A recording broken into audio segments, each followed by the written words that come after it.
People often ask us, how do I know an Inkawasi Awana product is really hand-woven and not factory-produced cloth? The secret of telling a handmade weaving from one that is mass-produced lies in understanding the weaving process.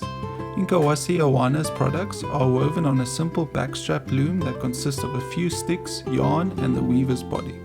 The vertical warp threads are tied to parallel horizontal sticks, called the warp and breast beams. The warp beam is tied to a fixed object, while the breast beam is tied to the waist, usually with a strap around the back. Through the rhythmic movement of her body, the weaver increases and relaxes the tension on the warps, allowing the lifting of the heddle rod and the shed stick, which creates the space for passing the shuttle with the weft thread back and forth across the loom. The weft thread is beaten down with a sword stick to make the textile tight and even. The width of the hand-woven textile is limited by how far the weaver's arms can stretch from side to side to pass the shuttle. Mass-produced cloth is much wider and has a perfect straight edge, whereas the selvages of hand-woven articles tend to be uneven. The weave itself may contain slight irregularities, which is the hallmark of handmade products. Now you may ask, how long does it take to produce an Inkawasi Awana textile? The answer is a very long time. It may take months if the textile is woven from the wool of the weaver's own sheep. The shearing is done by hand during the new moon. The women say that this is to assure that the coat will regrow and reach fullness as the moon does. Once the wool is removed, it is carefully washed and readied for dyeing.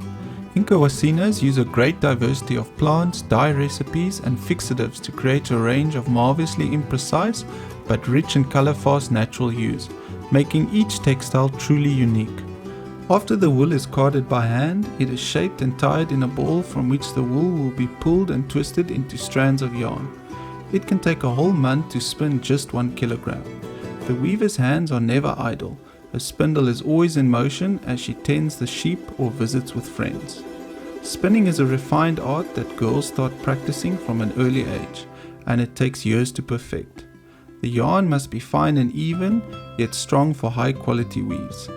Single thread warps break easily under the forceful beating of the weft.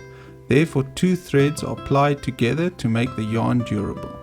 For Inkawasi weavers, the creation of each textile mirrors the cycle of life. Spinning represents the period of gestation. Just as a woman's belly grows with the fetus, the spindle progressively fills up. Setting up the warp also represents a stage in the life of the growing textile being. It is said to be like a baby growing in a mother's womb. The yarn is wound in a figure 8 around 2 stakes, while a third stake in the middle creates the crisscross of the 2 sets of warps. The warp is tied on the side stakes with cords, called the tritrine or umbilical cord in Quechua, which also separates the warp threads. The actual weaving entails long hours in the sun. The growing roll of cloth around the waist becomes heavy and uncomfortable, and the spaces to maneuver the shuttle and sword stick become smaller and must be completed manually with a needle. This intricate and tiring weaving process is compared to the challenges mothers face in nurturing a newborn to childhood in the extreme climatic conditions that prevail in the high Andes.